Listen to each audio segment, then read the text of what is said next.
It all began in the early 1970s with a guy called William Afton. He and his business partner Henry Emily opened the Fredbear's Family Diner. These two are geniuses in robotics. They're essentially probably some of the two leading robotics experts in the entire world. And they decide that their creative spirit cannot be crushed, and even though they don't have much to start with, they decide to go for the gold. And so, they invent the spring-lock suit.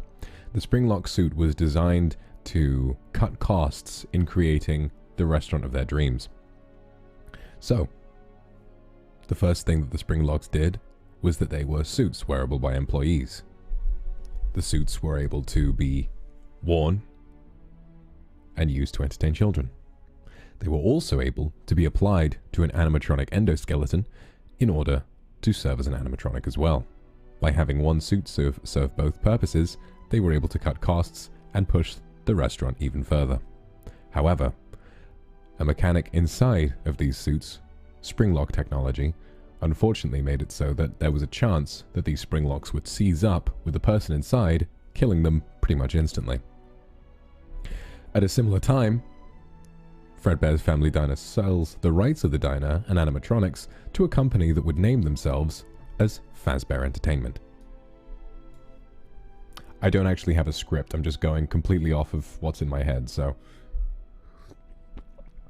Also, good morning. Yes, alright, let me just take a break for a sec. Hi everyone, thank you all for coming to this dumbass idea for a stream. So, everybody for a long time was like, yo, when are you gonna tell us the FNAF lore? And I was like, guys, it's all out there, you just have to do some reading. But then people were like, no, my lord, we want you to tell us the FNAF lore. And I was like, right, fine. I guess I can be the one to tell you the FNAF lore. Vox's Air, thank you very much for the super. You could have made it a funny pun if you said 87 years, but you know what, that's fine. Sal, Brandy Mullins, thank you. Ooh, thank you. Yu.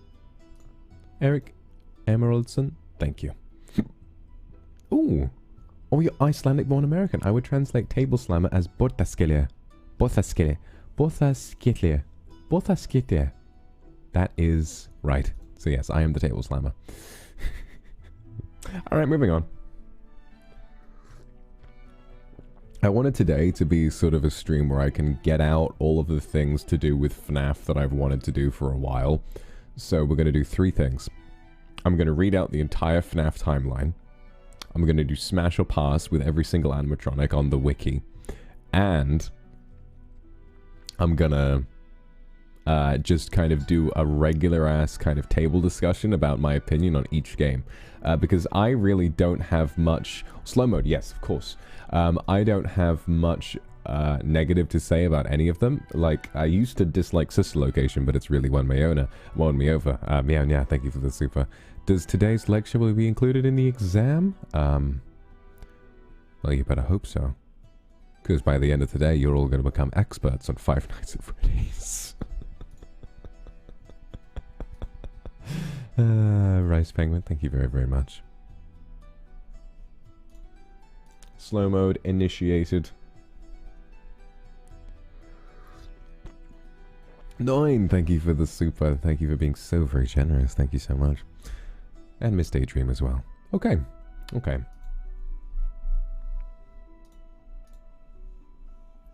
Following on from this William guy, the two business partners, William Afton and Henry Emily, these two guys, they're bad news, right? Well, Henry Emily is fine. He's a robotics genius and he has honest intentions, but his business partner William, he's bad news, right? So one day, William Afton, also known to some as the Purple Guy, kills Henry Emily's youngest daughter, Charlotte, outside of Freddy Fazbear's Pizza. So Fredbear's Family Diner is a separate location, but Freddy Fazbear's Pizza has been founded, and during the day, Henry Emily's daughter Charlotte is locked outside, and William Afton kills her. So begins all of the events of the rest of FNAF. This event really does kickstart everything. Peggy C, thank you for the Oxford. Happy birthday. I'm really glad you've been enjoying the streams, and I'm glad it could have built up your confidence. Q and K as well. Thank you very much. Now, what happens after that is quite interesting. Henry Emily invented a device called the security puppet, which at Freddy Fazbear's Pizza was used to keep children safe. This was, as we now come to know it as, the marionette. It was assigned to protect Henry's youngest daughter, Charlotte, and one day it found that she wasn't inside the restaurant. It escaped later on after having been trapped by some kids playing a prank, and it found her dead outside with tire tracks nearby. The puppet, going outside and also being exposed to the rain, short-circuited and fell down and embraced the body of the dead girl. And after this, her spirit entered the puppet. This was the first case of this having happened. I'd also like to remind you guys, I haven't actually read the books, so I might be a little off on some things, but this is in general, this is all pretty accurate. So now the puppet is at large, and meanwhile, the purple guy's insatiable lust for murder cannot be understated. He kills 5 more children, and remember, every time I say purple guy, I am referring to William Afton, the oldest Afton, the father of the Afton family, the man behind the slaughter. However, after those 5 children are killed... Hang on a minute, let me look at this timeline. Oh yes, okay. I was worried that it was going to be a little outdated. At the same time, William Afton kills these 5 kids. However, the marionette, the puppet, Charlotte, has other ideas. Just as her soul entered the marionette, so too does she guide the souls of these dead kids into the animatronics that their bodies are shoved into. So, in order to hide these bodies, during his murder sprees, William Afton, who cruelly disguises himself in the Spring Bonnie suit, manages to bring... Or rather, when he kills the children, he stuffs their bodies inside of the animatronics. And this was a detail revealed in the very first FNAF game. Hey, happy birthday! Mwah! And Lays, thank you very much. The respective animatronic these kids were shoved into then became host to the souls of those children, and they would live on in perpetual agony. Later on, a sister location to Freddy Fazbear's Pizza opens. After this... time passes and the business runs dry. Word about animatronics being full of blood and mucus begins to spread, kids mysteriously dying becomes a problem, and after a while, unfortunately, Freddy Fazbear's Pizza has to shut and is left to rot. Mister, fuck did you say?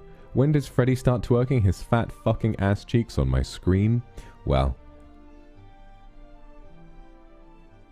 okay, when you said that, like the image of, you know that way that some people twerk when they just like throw their back in and out? There's this one video of Glamrock Freddy doing that, but like really quickly, and I just saw that for a second, forgot where I was. I think I kind of blacked out.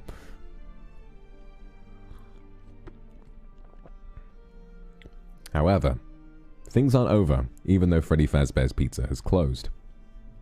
And I would imagine, I'm not sure, but I would imagine that Fredbear's Family Diner has now long since closed as well. Oh no, it hasn't. Okay, never mind. Yes, Fredbear's Family Diner, however, is still very much open with the springlock suits in effect. Meanwhile, William Afton is working on a new type of animatronic, the Funtime animatronic, which we see in sister location. These are state-of-the-art and very, very, very expensive. However, I would like to remind you that while the original animatronics were purely built as a means of creating a fun restaurant for families, these animatronics were built from the ground up to kill children. That is their purpose. Why else do you think that Baby has this giant scooper in her? It's to scoop kids. For this, he invents a new restaurant. The sister location is named Circus Baby's Pizza World. But on the opening day, William Afton's youngest daughter, Elizabeth, really likes Circus Baby and wants desperately, "Why won't you let me play with her?" William Afton is allowing all the other kids to roam around with these animatronics he's built, but not so his own children. And why? Well, of course, because if his own children walked around with those animatronics, there's a chance that the wrong one would be killed. And so, fate came to pass. Elizabeth Afton, William Afton's youngest daughter, or his only daughter, went too close to Circus Baby after being offered ice cream and was scooped, being killed immediately. After this tragic event, the opening of Circus Baby's Pizza World is immediately cancelled on the grand opening. They blame it on gas leaks, and the restaurant never opens. However, shortly after, because William Afton doesn't want to stop killing children, he opens a place called Circus Baby's Entertainment and Rentals, where these funtime animatronics can be rented out for private events and parties. And now, a very important year. 1983. Can anybody in the class? Anyone? Bueller? Anyone in the class? Can you tell me what happened in 1983, please? Columbus sailed the ocean FNAF.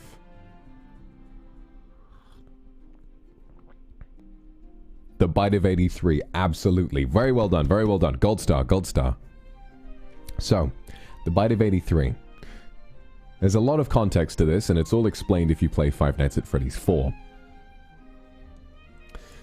Five Nights at Freddy's 4 takes place in 1983.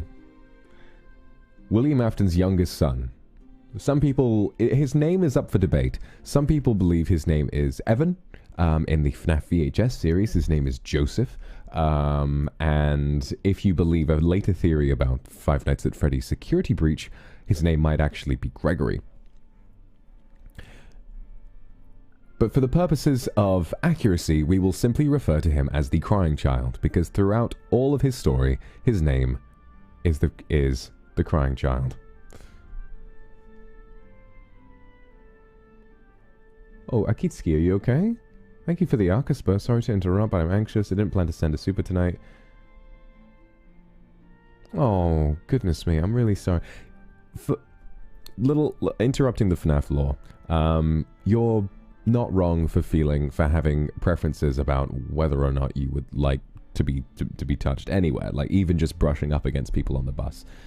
It must be a really, really hard thing to have to deal with, and I'm so sorry that that's something that's affecting you. I really, really am. I hope you're going to be okay, alright? Don't you fret, and you're welcome to stay here with us as long as you can, so that you feel a little bit more comfortable. Saku, what the hell does being scooped even mean if I've played them all still? Well, being scooped, well, we'll get to that. For the purposes of Elizabeth Afton, she isn't scooped so much as just grabbed by a giant claw and sucked inside the animatronic, where obviously she's crushed to death. Scooping itself is actually a little bit different. So I will, perhaps that's my fault, you know, getting the semantics mixed up, but I'll explain. So, the Bite of 83. It takes place over the course... well, the events leading up to the Bite of 83 take place over the course of 1 week. Evan's birthday, or the Crying Child's birthday, is right around the corner, and he's going to have a party at Fredbear's Family Diner. However, he really doesn't like Fredbear's Family Diner. It makes him... it just makes him nervous, and he gets bullied pretty thoroughly there, most notably by his own brother, Michael. Now, you've all heard of Michael, haven't you? Michael Afton. He's a very important character who will become increasingly important after this point in the story. He's relentlessly bullied, has nightmares about the different animatronics appearing in his house with vicious forms, big, sharp teeth, and so on. And then, on the day of his birthday, he's being harassed by Michael and his friends. Wearing these masks, they pick up the Crying Child, bring him towards Fredbear, and Michael says, "Hey, look everybody, I think he wants to give Fredbear a big kiss." And they load the Crying Child into the mouth of the Fredbear animatronic, and the spring locks fail, because the spring locks, as we know from earlier, are quite cheaply made, as they were made to cut costs, and they tend to fail when exposed to too much moisture. His name is the Crying Child. He cries onto the spring locks, and they snap shut, crushing his head and putting him in a coma. After 1 week under, he sadly passes away. Now, many people believe that this is one of the biggest motivations that William Afton had to continue killing kids. It would make sense. It would make sense given that 2 of his children have now been killed by things of his own creation. The only one remaining being Michael, who I'd imagine that, well, if you've seen FNAF VHS, you would know that at least some people believe that William Afton kind of views Michael as a bit of a failure, and he sort of loved his other 2 children a little bit more. Now, in the same year, 1983, something else important happened. The events of Sister Location. You know, actually, that's a little odd. Hang on a minute, this timeline might not be 100% correct. Because Michael is like a teenager in FNAF 4, and then Michael is the main character of Sister Location. He's like an adult working somewhere. You know, it's not actually confirmed how old Michael is in Sister Location. He might, yeah, actually, that would make sense. He might just be like, a teenager on work experience. Yeah, 1987 is FNAF 2, yes, correct. Alright, so for the purposes of this, let's say that shortly after the events of FNAF 4, Michael Afton has to go to work at Circus Baby's Entertainment and Rentals. We go through the events of FNAF Sister Location. He completes various different tasks, does all sorts of things, and then shortly after, he is sort of... He makes friends with Circus Baby, who we now know is haunted by the spirit of Elizabeth Afton, Michael's sister. I'm not 100% sure about why, but I believe William Afton sent Michael in there to, like the crying child, to put Elizabeth back together. And what does this mean? Well, we'll find out. While there, Baby tricks Michael, taking him into the scooping room. And now, Saku, I'll explain what scooping is.